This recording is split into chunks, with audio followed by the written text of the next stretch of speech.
আলাইকুম সবাই কেমন আছেন? আশা করি ভালো আছেন। আজকের ভিডিওতে আপনাদের জন্য দারুণ সুখবর রয়েছে। আপনারা এখানে দেখতে পাচ্ছেন সংসদীয় সংসদের আগে স্থানীয় সরকার নির্বাচন নির্দলীয়ভাবে অনুষ্ঠানের সুপারিশ।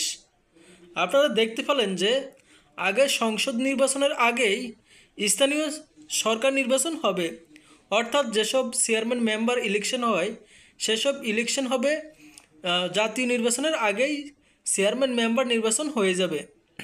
এমনকি ডক্টর ইউনূস একটি ঘোষণা দিয়েছে যে যেন নির্দলীয়ভাবে অনুষ্ঠানের সুপারিশ করা হয়, কোনো দলীয় প্রতীকে চেয়ারম্যান মেম্বার নির্বাচন করতে পারবে না, এমন একটি হুঁশিয়ারি দিয়েছেন।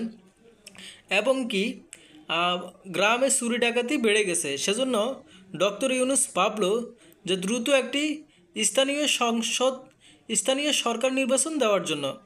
আর এই স্থানীয় সরকার নির্বাচনটি হবে জাতীয় নির্বাচনের আগে। তার আগে আমি বলে রাখি, আপনারা জানতে পেরেছেন যে বিভিন্ন চেয়ারম্যান মেম্বার পালিয়ে গেছেন ভারতে কোটি টাকা খরচ করে। সেজন্য মূলত চেয়ারম্যান কার্যালয়গুলো খালি পড়ে আছে।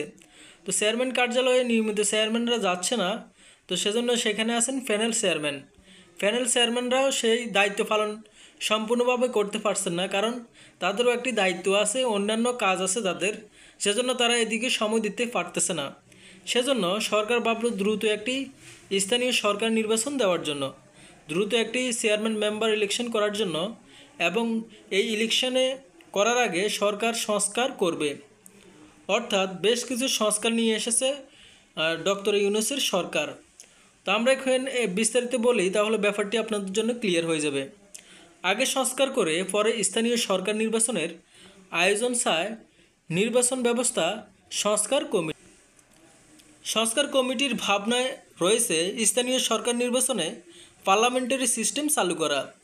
সরকার কমিটি জানিয়েছে জাতীয় সংসদ নির্বাচনের আগে স্থানীয় সরকার নির্বাচনের আয়োজনের সুপারিশ এসেছে। তো ডক্টর তোফায়েল আহমেদ বলেন, আমরা নাগরিক সমাজের সঙ্গে যে মত বিনিময় করেছি সেখানে প্রায় সকলের অভিমত হচ্ছে জাতীয় নির্বাচনের আগে স্থানীয় সরকার প্রতিষ্ঠান নির্বাচন হওয়া উচিত। প্রিয় দর্শক, আপনারাও কি চান জাতীয় নির্বাচনের আগে স্থানীয় সরকার নির্বাচন হওয়া, অর্থাৎ চেয়ারম্যান মেম্বার নির্বাচন কি আগেই হওয়া উচিত জাতীয় নির্বাচনের আগে?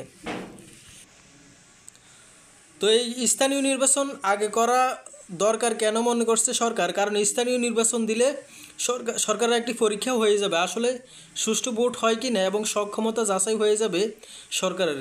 এখানে দেখতে পাচ্ছেন লিখছে, কারণ স্থানীয় নির্বাচন করার কারণে নির্বাচন কমিশনের সক্ষমতা বাড়বে, তাদের টেস্ট হয়ে যাবে।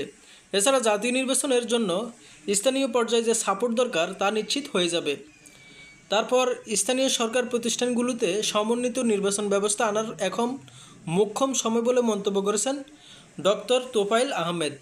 তিনি বলেন, আমরা যদি সিস্টেম চালু করতে পারি একটা কম্প্রিহেন্সিভ আইন হবে, সেই আইনের মধ্যে সব প্রতিষ্ঠান চলে আসবে, এতে একটি তফসিল দিয়ে স্থানীয় সরকারের সবগুলো নির্বাচন করতে পারবো, তাহলে নির্বাচন অনেক ব্যয় এবং সময় সাশ্রয়ী হবে। তিনি এখানে হিসাব করে দেখেছেন যে গত কমিশন যে স্থানীয় নির্বাচন করছে এতে 23,000 কোটি টাকা ব্যয় হয়েছে। ওই নির্বাচনে আয়োজনে 19 থেকে 20 লাখ লোক লেগেছে, ভোট গ্রহণ করতে 225 দিনের মতো সময় লেগেছে। তাই স্থানীয় নির্বাচন যদি পার্লামেন্টারি সিস্টেমে নিয়ে আসি, তাহলে ইউনিয়ন পৌরসভা ও সিটি কর্পোরেশনে যদি একই সিস্টেমে ভোট করতে পারি, তাহলে খরচ চলে আসবে 600 কোটি টাকার মধ্যে। অর্থাৎ যে সংস্কার করা হয়েছে সেখানে লোকবল কম লাগবে এবং টাকাও কম লাগবে, মাত্র লোক বল লাগবে 8 লাখ, যদিও আগে আরও বেশি লেগেছে। তাহলে খরচ চলে আসবে 600 কোটি, অর্থাৎ 600 কোটির মধ্যে খরচ চলে আসবে, সময় লাগবে মাত্র 45 দিন। এর আগে ছিল 225 দিন লাগতো, কিন্তু এখন লাগবে 45 দিন। ওই সিস্টেমে যেহেতু অধ্যাদেশ করার প্রয়োজন হবে। তো তিনি আরও যুক্তি দেখান যে বর্তমানে স্থানীয় সরকারের 5 প্রতিষ্ঠান, সিটি কর্পোরেশন, উপজেলা পরিষদ, পৌরসভা, জেলা পরিষদ ও ইউনিয়ন পরিষদে ভোট করতে পৃথক 5টি আইন আছে। এসব আইন দিয়ে যদি পৃথক পৃথক নির্বাচন করতে গেলে তা জাতীয় সংসদের আগে আয়োজন করা সম্ভব হবে কি না তা নিয়ে প্রশ্ন আছে। জাতীয় নির্বাচনের মতো স্থানীয় সরকার নির্বাচনও পার্লামেন্টারি সিস্টেমে আনার কথা চিন্তা করা হচ্ছে বলে তিনি বলেন। জাতীয় সংসদে নির্বাচিত সংসদ সদস্যরা যেমন প্রধানমন্ত্রী নির্বাচিত করেন, তেমনি নির্বাচিত স্থানীয় সরকার সদস্যরা তাদের সভায় প্রধান নির্বাচন করবেন। আর সব স্থানীয় সরকার গঠন হবে এক আইনে, এক নির্বাচনে। সংস্কারের পর নির্বাচন আয়োজনের পক্ষে মত দেন তিনি। তো দেখতে পাচ্ছেন খুব গুরুত্বপূর্ণ কিছু সংস্কার নিয়ে এসেছে এই সংস্কার কমিটি। তা আপনারা দেখতে পেলেন যে আপনারা আসলে কি জাতীয় নির্বাচন আগে চান নাকি স্থানীয় সরকার নির্বাচন আগে চান, কমেন্ট বক্সে জানিয়ে দিন। সবাই আমার চ্যানেলটি সাবস্ক্রাইব করে রাখুন।